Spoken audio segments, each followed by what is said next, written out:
Hello students, आज का जो हमारा टॉपिक है यूनिट एंड डायमेंशन चैप्टर में वो है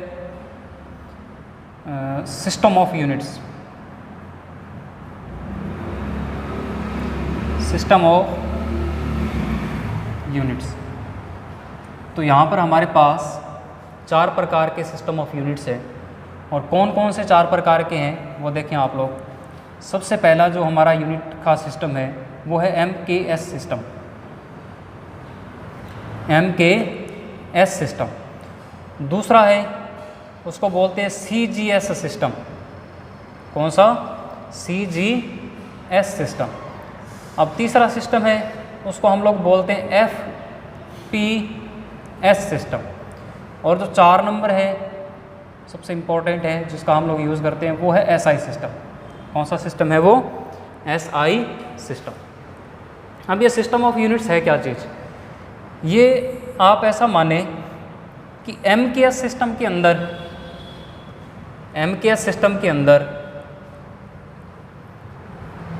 जो लेंथ है, MKS सिस्टम के अंदर जो हमारी लेंथ है उसको हम लोग M4 मीटर किसके अंदर मेज़र करते हैं?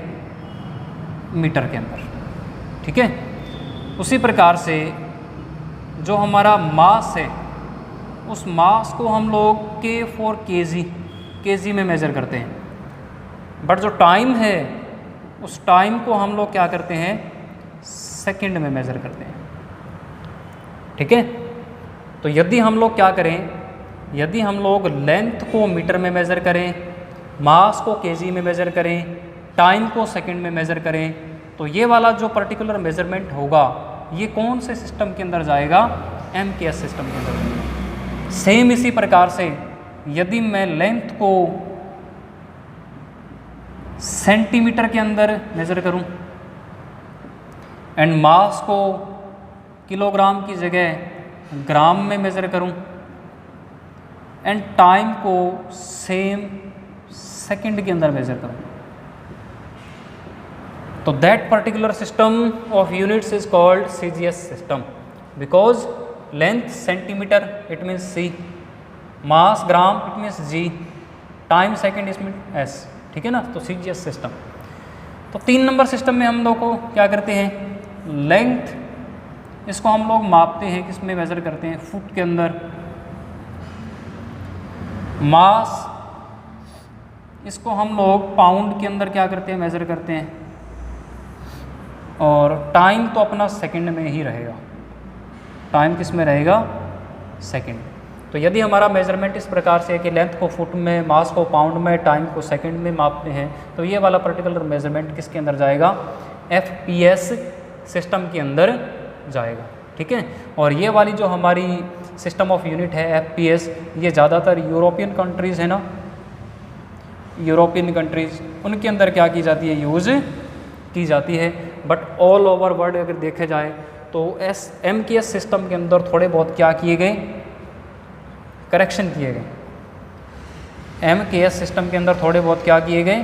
करेक्शंस किए गए। और करेक्शंस करके एक नया सिस्टम ऑफ यूनिट डेवलप किया गया जिसको हम लोगों ने क्या बोल दिया? SI सिस्टम बोल दिया। आप एक्चुअल में SI सिस्टम को ये मान सकते हो कि ये MKS सिस्टम का ही थोड़ा सा एडवांस वर्जन है। MKS सिस्टम का ही थोड़ा सा क्या है? ये एडवांस वर्जन है। जो थोड़ी बहुत MKS सिस्टम में कमियां थी उनको करेक्ट करके क्या बना दिया गया? SI सिस्टम बना दिया गया।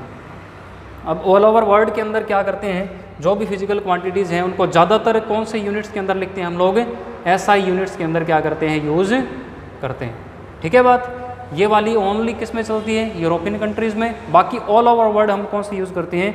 SI यूनिट्स का क्या करते हैं? यूज़ करते हैं। इसको आप लोग नोट कर लें।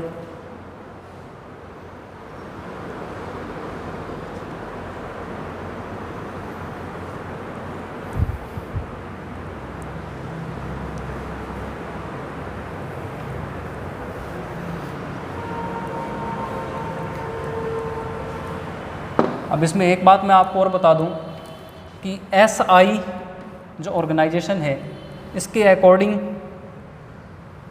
कुछ SI प्रीफिक्सेस हैं वो दिए गए हैं और कुछ सिंबल्स दिए गए हैं, उनको अपन लोग डिस्कस कर लेते हैं। सबसे पहले मैं आपको बताता हूँ SI प्रीफिक्सेस।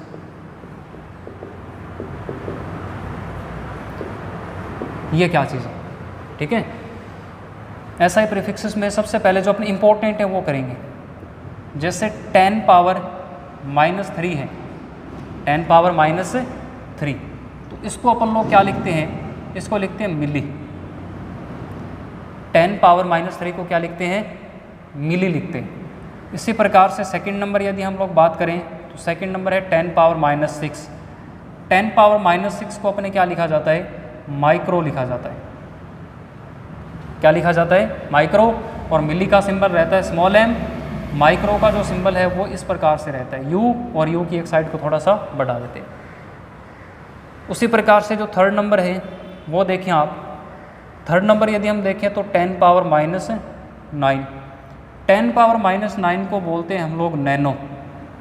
क्या बोलते हैं इसको, नैनो। और इसका जो सिंबल है वो स्मॉल n रखा गया। इसका सिंबल क्या रखा गया, स्मॉल n। इसी प्रकार से 4 नंबर यदि हम लोग बात करें तो 10 पावर -10। 10 पावर -10। 10 पावर -10 को बोलते हैं एंगस्ट्रॉम। क्या बोलते हैं इसको, एंगस्ट्रॉम बोलते हैं। और इसका सिंबल है कैपिटल A, और इसके ऊपर थोड़ी सी ऐसी सर्कल, A के ऊपर थोड़ा सा एक सर्कल। 5 नंबर यदि हम लोग बात करें तो ये आता है अपने पास 10 पावर -12, और इसको बोलते हैं पिको। क्या बोलते हैं इसको, पिको। और इसका जो सिंबल है वो रहता है स्मॉल p। इसका सिंबल क्या रहता है हमारे पास, स्मॉल p। ये कुछ SI प्रीफिक्सेस हैं जिनका बहुत बार फिजिक्स के अंदर यूज होता है। हम लोग छोटी छोटी क्वांटिटीज़ को इन्हीं के अंदर क्या करते हैं, रिप्रेजेंट करते हैं, ठीक है। जैसे मान लो कि कल को अपने पास इलेक्ट्रिक करंट आ जाए। इलेक्ट्रिक करंट अपने को दे रखा है 3 × 10 पावर -3 एम्पियर। 3 × 10 power -3 ampere. तो इसको SI प्रीफिक्सेस में अपने बनाकर लिखे तो थोड़ा बहुत बढ़िया रहता है। जैसे 3 को 3 और 10 पावर -3 को क्या लिखते हैं, मिली लिखते हैं। तो इसको क्या लिखा जाएगा, 3 मिली एम्पियर। 3 milli ampere.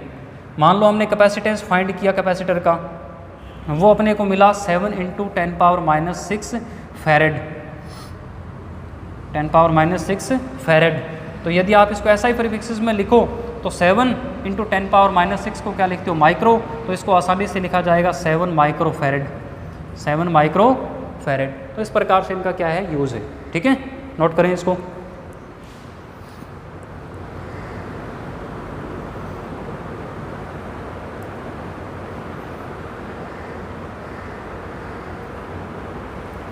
अब मैं बात करना चाहूँगा कुछ SI सिंबल्स की।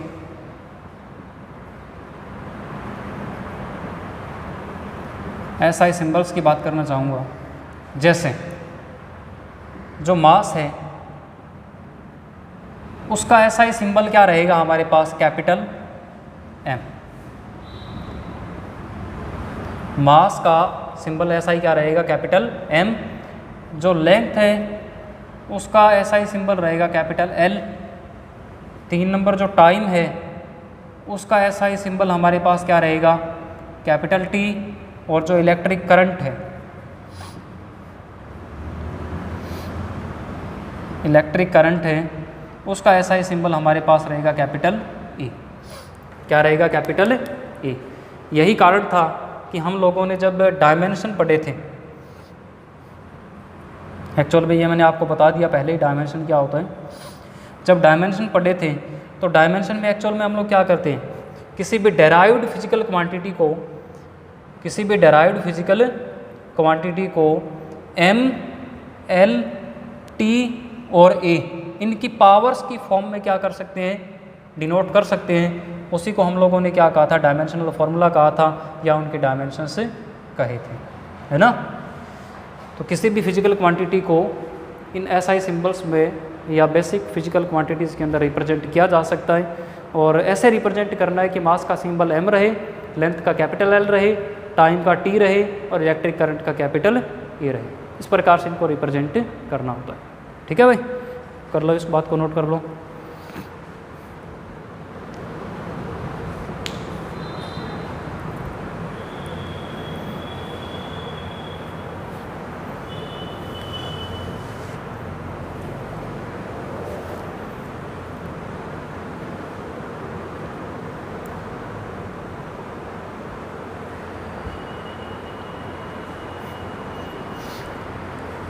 ओके, कल हम लोग एक न्यू टॉपिक को स्टार्ट करेंगे, एप्लीकेशन ऑफ डायमेंशनल मेथड या एप्लीकेशन ऑफ डायमेंशंस।